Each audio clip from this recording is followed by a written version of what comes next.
이번 주 이 말씀을 묵상하면서 제목을 그냥 이렇게 했습니다. 하나님의 진노가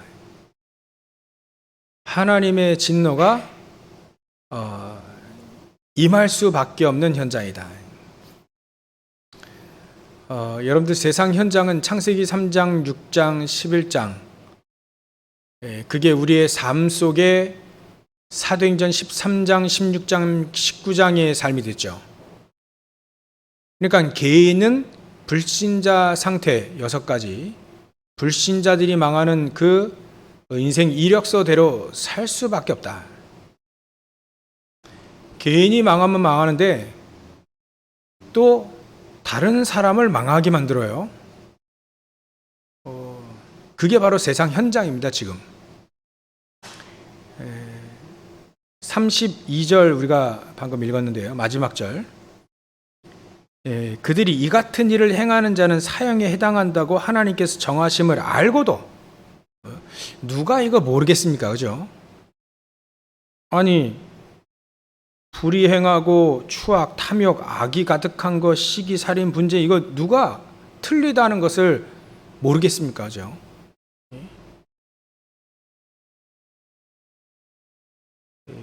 마귀도 자기 하는 짓 틀리다는 거 알아요. 구원의 길이 없어가지고 어차피 구원 못 받을 거 한 사람이라도 더 지옥에 끌고 가자 이심보지 자기도 알아요. 그렇게 해서 하나님 떠나서 멸망받을 거 자기도 안다고요. 사단도. 근데 우리 인간이 왜 모르겠어요?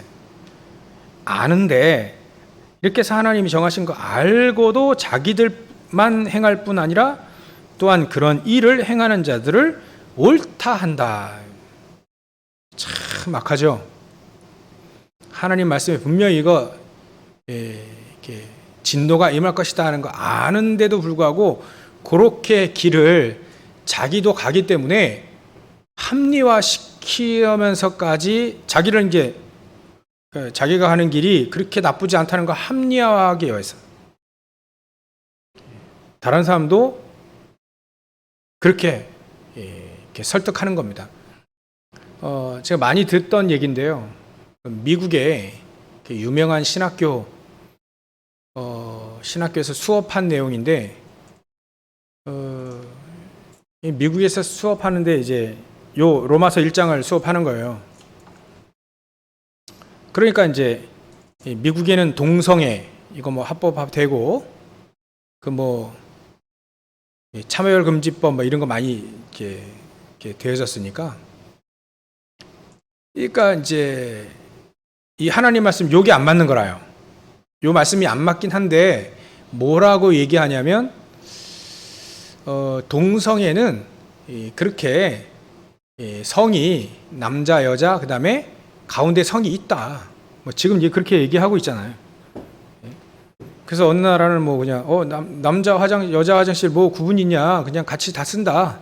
막 이런 식으로도 나오는 나라도 있고요. 외국에는 이제 남자 여자 같은 내무만 같이 씁니다. 이제 뭐 같이 남자나 여자나 뭐 같은데 그리고 겉으로는 남자같이 보여도 여자인 경우 있다. 성이 제3의 성이 있다. 뭐 이해는 되는데요. 자꾸 합리화시키는 거예요. 하나님 말씀 분명히 있는데 합리화시키는데 어떻게 합리화시키냐면 교수가 그렇게 얘기한다지 않습니까? 한국 사람이 이제 한국 학생이 이제 유학 가가지고 손든 거예요. 아니 그거 하나님 말씀에 오늘 이거 말씀에 이거 하나님이 이렇게 하면 사형해야 된다고 하나님 정하신 거 아니냐? 동성애 이거 지금 동성애를 어떻게 남자들도 순리대로 여자 쓰는 걸 바꾸어 또 남자들이 남자들과 더불어 음욕이 부릴 듯함에 이거 동성애 얘기하는 거잖아요. 근데 이거를 자기 교수가 자기가 동성애 하니까 합리화시키면서 뭐라고 얘기하냐면 한국 학생이 그렇게 반문해 오니까 당신은 이렇게 덜 성숙해져 가지고 성숙하면 동성애도 받아들인다는 거죠. 마음 넓게 그것도 받아들여라. 아이 뭐 좁게 말이지 이렇게 고지식하고 좁게 좀 미성숙하게 그렇게 얘기하느냐 이런 식으로 합리화시킵니다. 참 어처구니 없죠. 그 사람들의 특징이 뭔 줄 아십니까? 아예 불신자가 얘기하면 그냥 저 미쳤다 하고 끝날 텐데 저 신학교 교수들이 그렇게 얘기하거든요. 목사님들이 얘기한다니까요. 뭐 지금 그런 세상이 왔습니다. 예전에도 있었고요. 소돔과 고모라 예전에도 있었고요. 지금도 있습니다.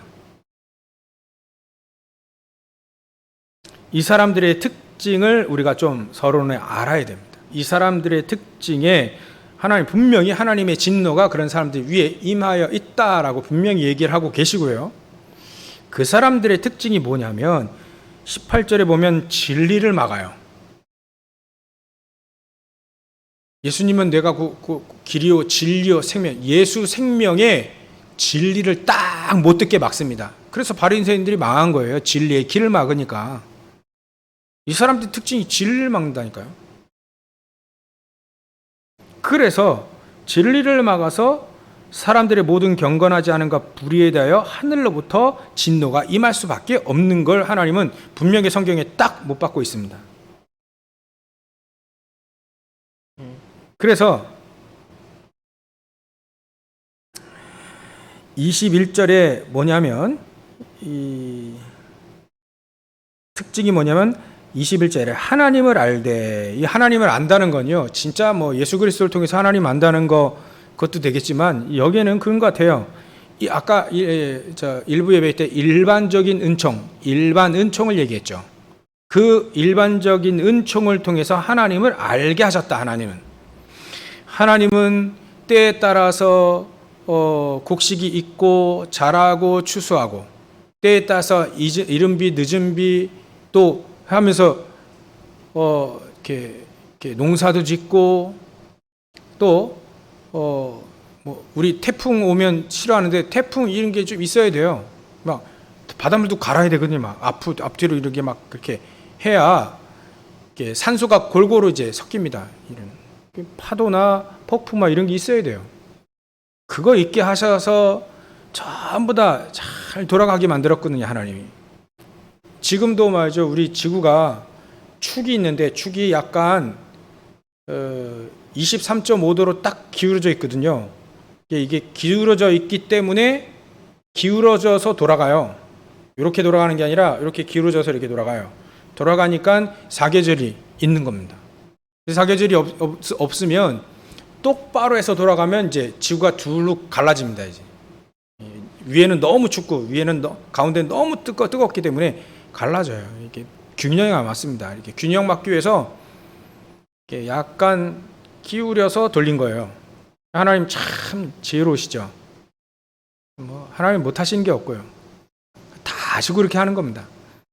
그런 것들을 통해서 하나님을 알 만한 것이 그 속에 보임이라. 19절. 그리고 창세로부터 20절 그의 보이지 아니하는 것들, 하나님 분명 보이지 않거든요. 하나님의 섭리 보이지 않습니다. 근데 알도록 곧 그의 영원하신 능력과 신성이, 하나님의 속성 있잖아요. 하나님의 신성이 그가 만드신 만물에 분명히 보여 알려졌나니 그러므로 그들이 핑계하지 못할지니라. 이렇게 일반적인 은총으로 하나님을 알게끔, 분명히 하나님은 전능하신 여호와 하나님이라 몰라도요 전능한 신이 있다, 이거 분명히 인정하거든요. 대부분 조금만 겸손하면 대부분 이 절대적인 신이 있다라고 얘기를 합니다. 멋모르고 이게 진짜 지혜 없는 사람이 신이 어딨냐 이렇게 얘기하는데요, 조금만 솔직하고 정직하면 신이 있어야 된다는 거 알게 됩니다. 근데 하나님은 아시죠?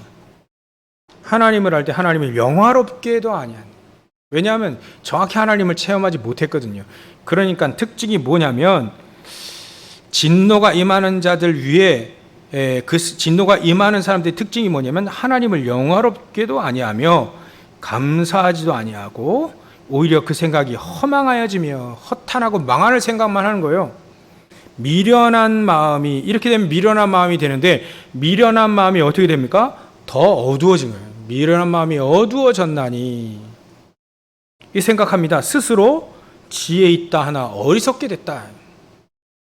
스스로 지혜 있게 열심히 살고 또 잘 살고 업적을 남기고 과학기술 발달하고, 이게 대표적인 사례가 스스로 지혜 있다 하나 어리석게 됐다는 말, 세계 1차, 2차 세계대전 보면 알잖아요.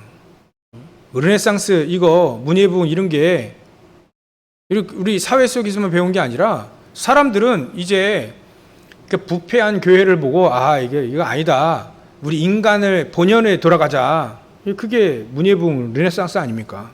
그래서 다시 인간의 본연으로 들어가니까 이제 개발할 게 많은 거예요. 개발하게 되다 보니까 과학기술이 발달하는 겁니다. 문학, 사상, 과학 이런 것들이 발달되다 보니까 이게 스스로 지혜 있다라고 본 겁니다. 그래서 이런 좋은 과학, 기술 발달시켜서 뭐 하냐? 유토피아를 만들겠다. 지상 낙원을 만들겠다라고 공언한 겁니다. 우리 인간이. 그래, 기술이 발달돼 가지고 잘 살 수 있다, 하나님 필요 없다, 교회 필요 없다라고 하는데, 그게 바로 뭐냐면 스스로 지혜 있다 하나 어리석게 되어 결국 그 과학기술과 지혜 가지고 어떻게 했습니까? 전쟁 일으켰잖아요. 수천만이 죽는 전쟁을 일으킨 겁니다. 스스로 지혜 있다 하나 어리석게 돼요. 썩어지지 아니하는 하나님의 영광을 썩어질 우상으로 바뀌었다 이제, 우상으로. 결국 그래서 과학기술을 발달하는데 왜 우상들을 더 많이 세웁니까? 그게 하나님의 진노가 임하는, 하나님을 인정하지 않는 그 사람들의 특징인 겁니다. 그러므로 24절, 그러므로 하나님께서 그들을 마음의 정욕대로 더러움에 내버려 두사, 이걸 잘 기억해야 돼요. 진노가 임하는 사람들의 특징이 뭐냐면 유기된 자입니다. 유기된 자. 유기됐다는 말이 뭡니까? 내버려졌다. 이게 가장 큰 진노예요. 유기됐다. 그래서 서로 더러움에 내버려 두어 그들의 몸을 서로 욕되게 하셨다. 25절, 그래서 이는 그들이 하나님의 진리를 거짓 것으로 받고 피조물을 조물주보다 더 경배하고 섬겼다. 이 망하는 거죠. 망할 수밖에 없는, 진노가 임할 수밖에 없는 상태가 된 겁니다. 그러면서 26절에 더러운 짓들을 하잖아요. 이게 동성애입니다. 동성애. 이게 요즘에 동성애 뭐 잘못됐다고 하면 이제 차별금지 때문에 이제 잡혀 들어가죠. 성경은 말하고 있습니다. 근데 그거 영적인 문제라고 얘기하고 있습니다. 그렇게 되면 어떻게 되냐면 상당한 보응을 그들 자신이 받게 된다. 27절 후반에 나와요. 동성애하면 상당한 보응이 동반됩니다. 엄청나게 고생해요. 영적 문제로 고생하고 육신으로도 고생하고 망해요. 그 영적으로 치유받아야 됩니다. 그래서 진노가 임하는 자들의 상태, 그 진노가 임할 반드시 이래 된다. 상당한 보응이 뒷받침된다. 상당한 보응이 따른다. 그리고 하나님의 진노가 임하는 거냐, 특징이 그거예요. 28절에 또한 그들이 마음에 하나님 두기를 싫어한다. 이게 참 악한 겁니다. 하나님 두기를 싫어해. 내 손을 믿지 뭐 하나님 믿겠냐. 상당히 약한 겁니다. 하나님 두기를 싫어한다. 그래서 하나님께서 그들을 상실한 마음대로 내버려 두사 합당하지 못한 일을 하게 했다. 그게 바로 29절부터 쭉 그 내용입니다. 여러분들, 진노가 임할 수밖에 없는 특징들은 다 이렇게 나와 있습니다. 진리를 막습니다. 하나님 인정하지 않습니다. 하나님을 영화롭기도 하지 않습니다. 감사하지도 않습니다. 생각이 허망해집니다. 허탄하고 망할 생각들만 늘 합니다. 또 거기다가 또 스스로 지혜 있다고 봅니다. 또 우상 섬깁니다. 미련한 마음에 또 오히려 더 어두워져 가지고 망할 짓을 계속해요. 하나님의 영광을 우상으로 바꿔버리고요. 가장 큰 특징이 뭐냐면 하나님을 마음에 두기를 싫어한다. 여러분들, 우리 크리스찬들이 왜 속는 줄 아십니까? 하나님의 것을 마음에 두기를 싫어할 때 우리 크리스찬들 망합니다. 이스라엘 민족에게 복음을 줬는데 그 복음을 우리 마음속에 두기를 싫어할 때 망한 겁니다. 이렇게 될 수밖에, 망할 수밖에 없는 시대가 됐다. 그래서 하나님의 진노가 임할 수밖에 없는 시대를 하나님 우리 보고 뭐 하랍니까? 치유하랍니다. 상당한 보응을 받은 건, 하나님이 유기하신 건 뭐 어쩔 수 없잖아요, 이건. 근데 우리 보고 그 빈 곳 현장 가봐라. 하나님의 마음 가지고 시대를 치유해라. 혹시나 우리 크리스찬들이 이런 상황에 있다. 진리를 혹시 맞고, 바리새인처럼 진리를 맞고, 하나님께서 역사하신 그거를 인간의 딱 공로로 가로채버리고 말이죠. 하나님 인정하지 않는 거죠. 하나님 영화롭게도 하지 않는 거죠. 그래서 만약에 우리가 기도할 때도 마찬가지입니다. 기도할 때도 내가 기도하는 게 이렇게 보여지기 위해서 기도해요. 바리새인들은 저 신작종 사거리 앞에서 딱 손을 들고 기도하잖아요. 보라고. 그러면 다른 사람이 봐줬기 때문에 더 이상 응답 필요 없어요. 이미 기도할 때 나를 봐달라 하는 게 기도니까. 하나님께 기도하지만 응답은 뭐냐면 보이기 위해서 기도한 거니까 사람들이 봐줬으면 그것으로 끝난 거예요. 응답이 필요 없습니다. 하나님의 응답이 필요 없어요. 하나님은 영화롭게도 하지 않습니다. 하나님의 응답 너무 가치 없게 여겨요.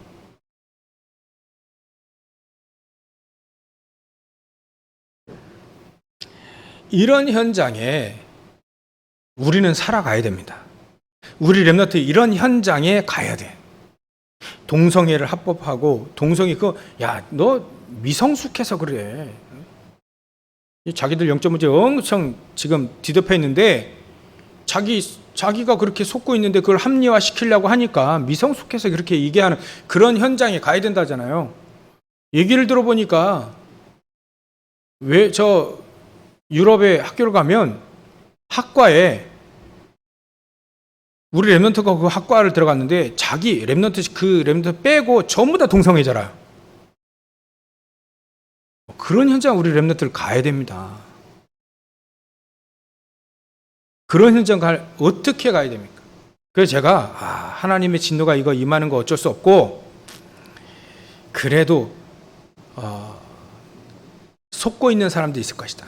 하나님의 자녀에 속고 있고 또 그 중에 하나님 예비하신 사람들도 있지 않겠냐. 몰라가지고 지금 막 일부러 막 하나님을 영화롭게도 안, 일부러 하나님 마음 두기 싫어하는 사람, 이건 어쩔 수 없고요. 이 진노 임할 수밖에 없는 거고, 그 중에 모르고, 자기도 모르고 복음 몰라가지고 지금 당하고 있는 사람 있지 않겠냐.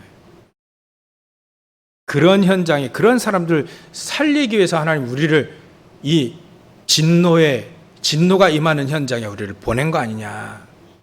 제가 그렇게 결론이 내지더라고요.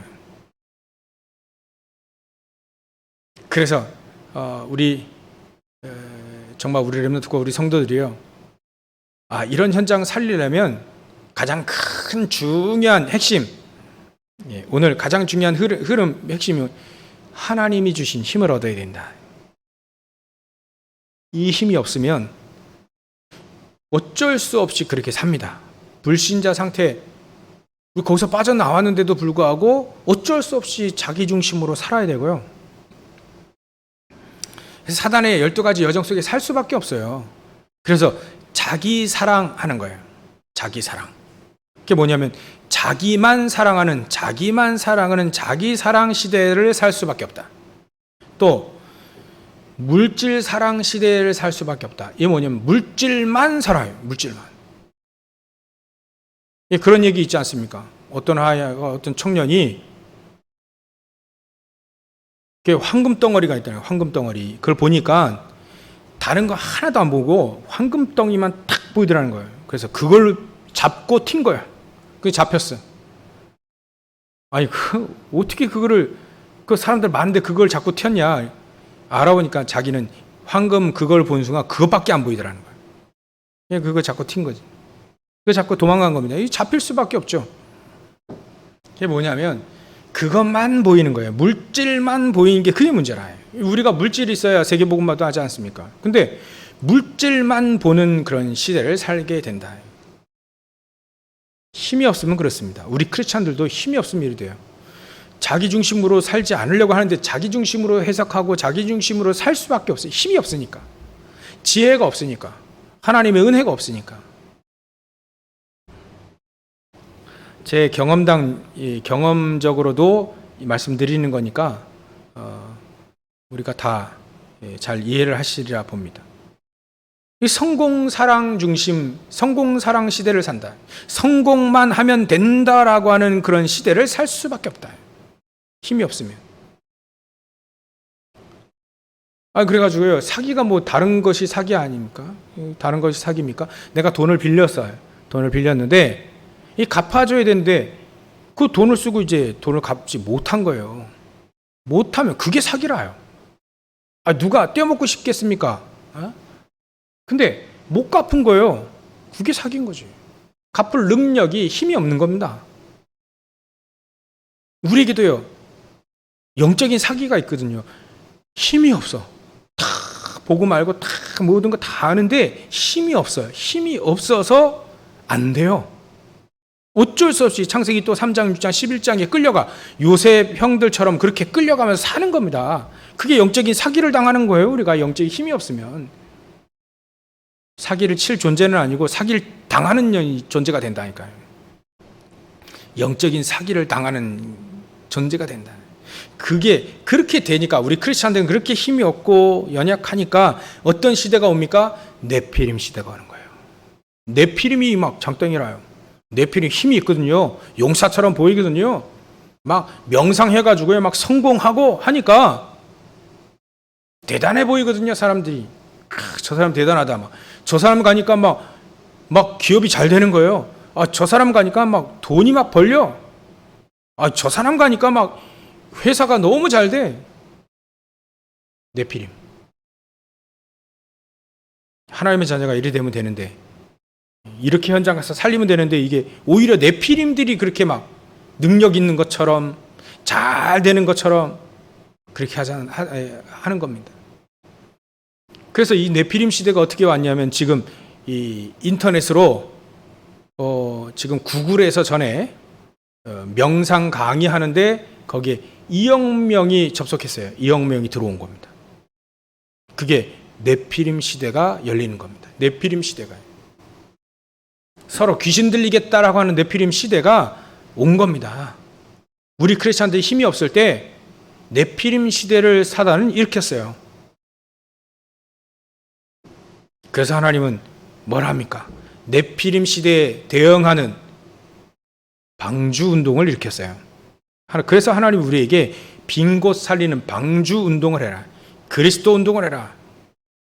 다락방 운동하라는 겁니다. 말씀 운동하라는 겁니다. 근데 우리가 힘이 없으면 이거 아는데도 안 되잖아요. 그래서 여러분들, 저와 여러분들이 힘을 얻기 위해서 3가지 삶을 사시기 바랍니다. 첫 번째가 뭐냐면 예배의 삶이에요. 예배 중심의 삶.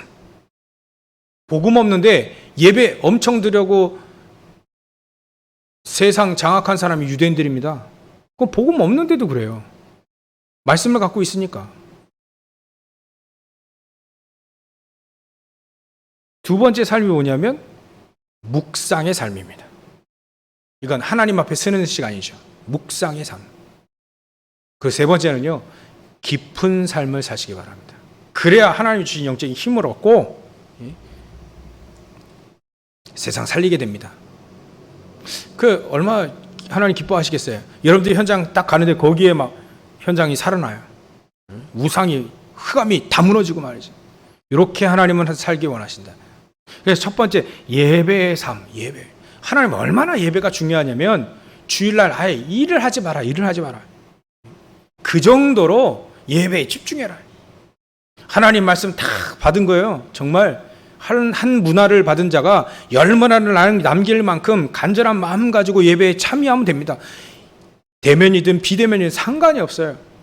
정말 하나님 앞에 탁 서서 내가 하나님 한 문화를 받았는데, 오늘도 말씀 동일한 말씀 받지 않습니까? 동일하게 하나님 나에게 10문화를 남길 수 있는 예배의 축복을 주십시오.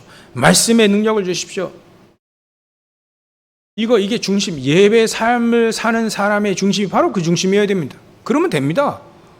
그럼 하나님은 하나님의 지혜와 하나님의 능력, 지금도 보호자의 축복과 시공간을 초월하는 천군 천사들이 동원되어지고 말이죠.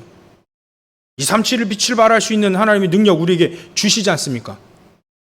제가 줄 수만 있다면 뭐 1000배나 다 드리겠어요. 근데 하나님이 주시잖아요. 하나님이. 저 같은 사람이 어떻게 줍니까? 목사가 어떻게 줍니까?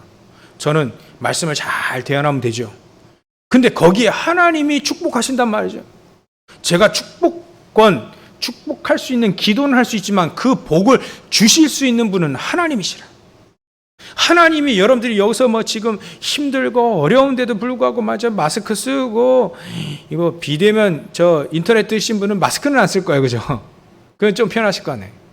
여러분들 마스크 대면 예배 드리시면 마스크 써야 되지, 또 소독해야 되지, 여러 가지 하는데도 불구하고요. 참 어려운 시간 아닙니까? 지금도 시간적으로 막 졸릴 시간인데 이 시간에 막 예배 드리겠다고 막 인터넷이나 대면이나 비대면이나 드리겠다는데 그 마음 속에 하나님 간절한 마음, 하나님 지금 나에게 지금 천군 천사를 동원시키시고 보호자의 축복으로 성삼위 하나님께서 역사하시고 내가 신부가 권세를 현장에서 마음껏 누릴 수 있도록 정말 이 예배에 한없는 은혜를 보여주십시오. 동일한 예배, 누구나 다 드리는 예배지만 똑같이 드리는 예배, 여기에 하나님 난 10문화를 남길 수 있을 만큼의 응답을 나에게 주십시오. 그런 간절한 마음 가지고 예배를 드리면 하나님이 아시고 하나님은 아는 만큼, 하나님 앞에 선 만큼 하나님 응답하시잖아요. 당연히 하나님을 아는 만큼, 하나님 믿는 만큼 응답받지 않습니까? 그게 가장 중요한 게 예배라. 예배의 삶. 그래서 하나님은 이스라엘 민족이 광야로 지나갈 때, 광야를 통과할 때 뭘 만듭니까? 성막을 만듭니다. 예배하라고. 그리스도 중심으로. 그래서 회막 모이게 합니다. 거기에. 대면이든 비대면 지금 회막 모이게 만듭니다. 그리고 또 장막 어떻게 합니까? 모든 장막은 저 성막 딱 보이도록 문을 전부 다 내라. 문을 남향으로만 내는 게 아니라 동서남북으로 이제 다 전부 다 성막을 보도록 문을 다 내려라. 다 내라. 그래서요, 우리 집들이, 여러분들 집들이 남향이 아니어도 상관이 없습니다. 그죠? 우리는 다 그거 벗어났잖아요. 하나님이 축복하시면 지하에서도 응답받습니다. 전혀 그건 문제가 우리는 모든 것에 다 모든 것에 다 해방됐어요. 전혀 핑계할 수 없도록 하나님 모든 축복을 우리에게 다 주셨습니다. 그 어디 가나 하나님 나라, 하나님이 통치하시는 나라가 되는 게, 그게 바로 우리가 가장 중요하게 응답받아야 될 축복인 겁니다. 우리가 가 있는 것이 현장이고 우리가 가 있는 거기에 하나님 나라 임합니다. 두세 사람이 모여서 기도하는 거기에 하나님께서 함께 하십니다. 어딘지는 상관없어요. 요셉은요, 노예로 가도 감옥에 들어가 상관이 없었습니다. 그러니까 진정한 예배, 우리는 하나님 여기시니 우리가 예배하는 자가 신령과 진정으로 영과 진리로 예배하지 않습니까? 우리가 진짜 하나님의 성령께서 역사하시는 예배가 되게 되 기도하고, 하나님이 성령께서 역사하시고 영과 진리, 하나님의 말씀이 우리 안에 탁 임하고, 하나님 오늘도 이 말씀 탁 붙잡고 내가 한 주간 또 승리하고 평생 살 수 있는 하나님 나에게 말씀 주십시오. 이런 마음을 가지고 예배하는 겁니다. 이스라엘 민족이 광야에서 모든 창을 다 성막을 향해 낸다는 그 자체가 뭡니까? 그 의미가 하나님만을 바라보고 산다는 거예요. 그리스도 중심으로만 산다는 겁니다. 그게 예배하는 삶입니다. 그게 예배하는 그 예배하는 삶을 살아야 하나님 주신 힘을 얻게 되는 거죠. 두 번째는요, 묵상의 삶입니다. 왜 묵상의 삶을 살아야 되냐? 현장 가보면 전부 다 하나님 없대요. 전부 다 영적인 힘을 빼는 것들만 있어요. 그래서 우리가 우리 자신을 하나님 앞에 서면서 우리 자신을 지키고 또 우리 자신이 하나님이 주신 힘을 얻을 수밖에 없습니다. 세상에서 어떻게 하나님이 주신 힘을 얻겠습니까? 세상이 어떻게 세상 것이 나에게 힘이 되겠습니까? 안 됩니다. 그러니까요, 불신자들은 네피림 시대를 열면서 명상을 하면 명상. 저도요, 인터뷰 이렇게 요즘에 우리나라 배구, 여자 배구 좀 약간 이렇게 막 이렇게 뭐 기적 아닌 기적 이렇게 했잖아요. 막 김연경 선수 막 뜨고 막 그냥 막 그 사람 한마디에 막 사람들 감동하고 막 이래. 전혀 그 얘기를 들었어요. 김연경 선수와 20년 직인가요?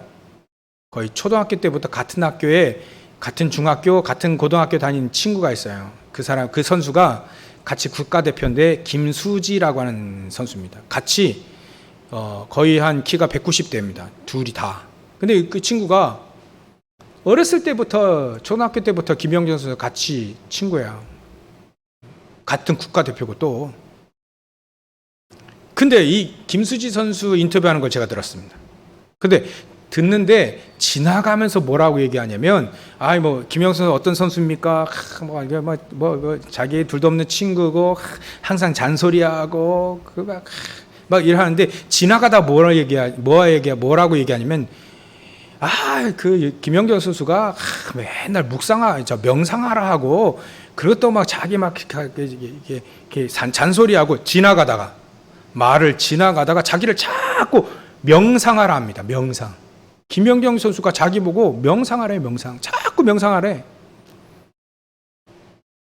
이겁니다. 세계전 선수의 3단체가 딱 붙어서 명상 가리키고 있어요. 명상. 그래서 세상이 뭐 배구계 막 휘어잡고 전부 다 그러고 있습니다. 명상으로 엘리트들, 우수한 선수들, 예술가들 다. 전에 한번 인터뷰 봤잖아요. 박찬호 선수가 예전에 자기는 명상한다고 얘기를 했습니다. 박찬호 선수 잘 나갈 때 말이죠. 이게 전부 다 명상 쪽으로 계속 귀신 들리게 만들고요. 결국 잘 됩니다. 잘 돼요. 근데 결국은 이 영적인 문제가 오거든요. 그 문제라요. 명상을 하게 만듭니다. 세상은 자꾸 명상하게 만드는데 우리 크리스천들만 이거 몰라. 크리스천들만 몰라요. 깜깜해. 명상을 왜 해야 될지, 묵상을 왜 해야 될지 참 깜깜합니다. 그래서 자꾸 명상 자꾸 하니까 우리 묵상, 성경에는 묵상 나오잖아요. 묵상. 왜 묵상을 해야 되냐면 창세기 24장 63절에 보면 이삭이 묵상을 하다가 부인을 맞이합니다. 또 묵상하라는 사람입니다. 묵상하는 삶. 이삭이에요. 왜 묵상을 하게 됐냐면 아버지 아브라함을 통해서 복음을 들었거든요. 그리고 늘 단을 쌓는 아버지 봤거든요. 그러니까 그걸 늘 묵상하는 겁니다. 봤거든요. 자기가 그리스도를. 자기 대신 수양이 죽어나가는 걸 봤거든요. 대신. 그리스도 알았잖아요. 그 그리스도를 계속 내가 죽어야 되는 대신 죽으신 그리스도. 그걸 자꾸 묵상하는 겁니다. 이삭이. 어떤 결과는 여러분 다 아시죠? 농사 졌는데 100년께 나왔어요. 묵상하는 사람 저렇게 되는구나. 아브라함은요, 정말 단을 쌓고 하나님께 예배를 드리고 묵상하는데요, 전쟁에서 승리하지 않습니까? 전쟁. 막 거부가 됩니다.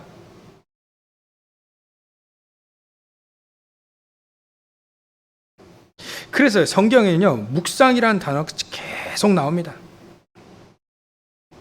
묵상을 할 때 하나님 우리를 가상히 여기신다. 하나님 말씀을 자꾸 묵상할 때 그 시편 104편 34절입니다. 우리가 묵상할 때요, 시편 49편 3절에 마음을 살립니다. 마음이 막 새롭게 되어져요. 특히 다윗과 같은 사람이요, 이 묵상할 때 가장 큰 복을 받은 자다. 하나님의 말씀을 주야로 즐거이 묵상하면 가장 큰 복 있는 사람이다.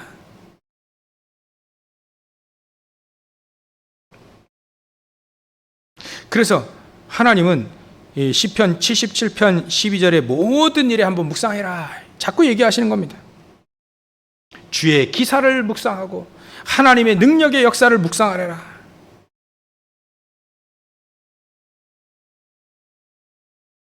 이게 바로 우리의 삶 속에서 우리 묵상하는 삶입니다. 묵상하는 삶.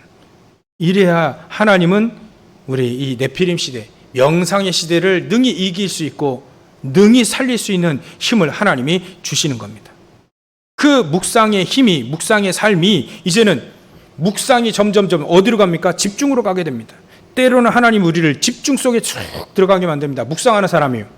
왜냐하면 집중 속에 하나님의 것을 집중하게 되어지면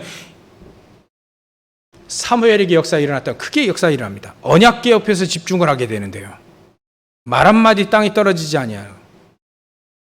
언약궤를 붙잡고 기도하고 묵상하고 하는데, 집중하는데 다윗에게는요, 골리앗을 무너뜨립니다. 우리가 하나님의 말씀을, 언약을 딱 붙잡고 묵상하는데요, 그 가지고 이제 집중 속으로 들어가는데, 묵상하다 이제 깊은 집중 속으로 들어가지 않습니까? 하나님은 목동으로 있던 다윗에게 시편 78편 70절부터 72절에 거기에서 하나님 모든 역사를 거기서부터 다 시작하십니다. 전량을 지키는 거기 속에서 다윗을 왕으로 딱 선택합니다. 묵상하고 있는 목동이 이미 왕으로, 정말 집중하고 집중한 엘리야에게 하나님은 놀라운 역사를 일으키십니다. 비가 오게도 안 하고 뭐 오게도 하고 안 오게도 하고요. 갈멜산에서 영적 전투를 일으키게 만들고요. 정말 하나님께 집중, 다니엘이 집중했는데요. 하나님은 이 다니엘을 통해서 내 왕을 섬기게 만들고요. 바벨론, 페르시아를 살리게 만듭니다. 정말 우리 초대교회가 정말 하나님의 말씀을 딱 붙잡고 이제 집중하기 시작하는데요.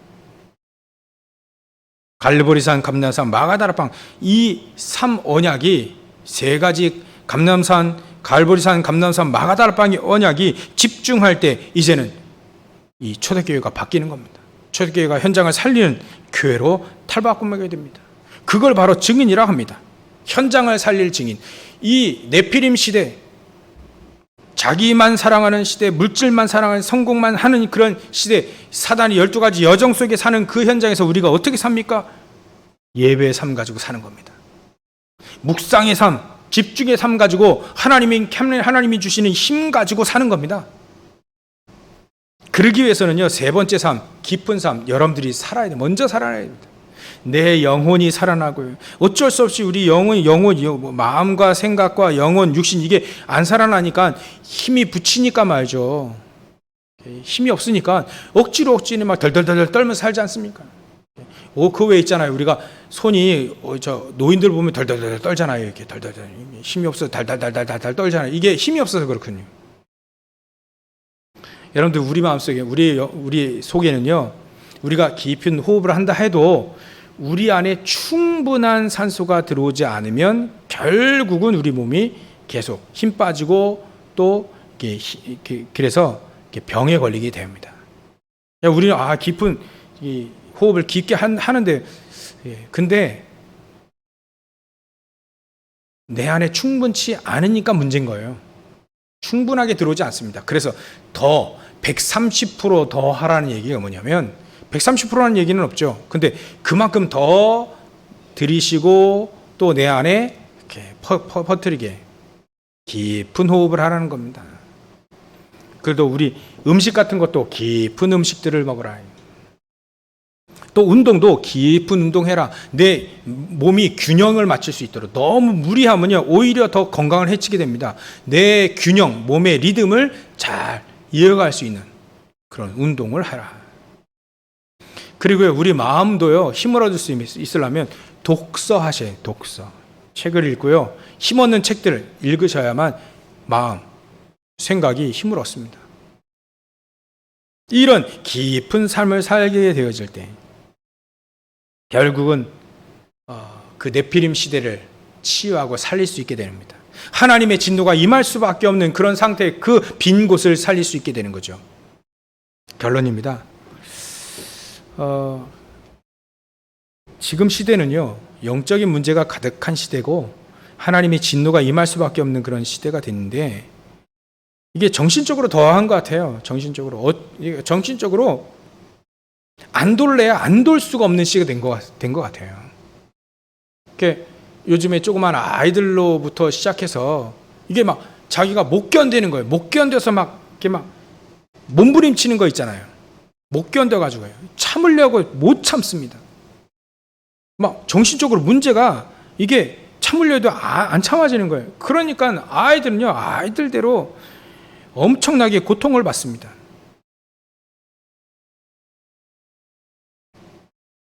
그런 시대가 지금 되었어요. 그래서 어쩔 수 없이 누가 우울증 걸려서 고생하고 싶은 사람이 어디 있습니까? 근데 어쩔 수 없이 우울증이 오고 조울증이 오고 조현병이 오고 공황증이 오고 정신병이 올 수밖에 없는 거 아닙니까? 이게요, 오래된 문제고 우리의 뇌가 문제가 생기고 우리의 영혼에 문제가 생기니까 자꾸 집착합니다. 뭔가를 집착하고 뭔가 분열되어지고 뭔가 중독으로 빠지는 거예요. 그런 시대가 지금 이런 시대가 됐다. 그래서 결론으로 말씀을 각인시키시라. 결론. 말씀이 각인되어지면 시대가 초월되어지는 응답을 우리에게 주십니다. 만약에 말씀이 뿌리가 내어지면 상상 초월의 응답이 이루어진다 했습니다. 말씀이 우리 안에 딱 체리되면 시공간을 초월하는 응답을 하나님이 우리에게 주신다 했습니다. 사도 바울이 그 개인 한 명이잖아요. 이 사람이 말씀이 딱 각인되고 뿌리 내려 체질되다 보니까 막 시대를 초월하고 막 상황을 막 넘어서고 말이지. 시공간을 초월하는 응답들 다 받지 않습니까? 우리가 사도행전을 통해서 쫙 받지 않습니까? 여러분들, 말씀 각인하는데 기도 한번 해보세요. 말씀 하나님 나에게 말씀 각인되게 해주십시오. 말씀 뿌리 내려주고 말씀 체질되게 해주십시오. 모든 걸 말씀 중심으로 볼 수 있고 모든 걸 말씀 중심으로 응답받을 수 있는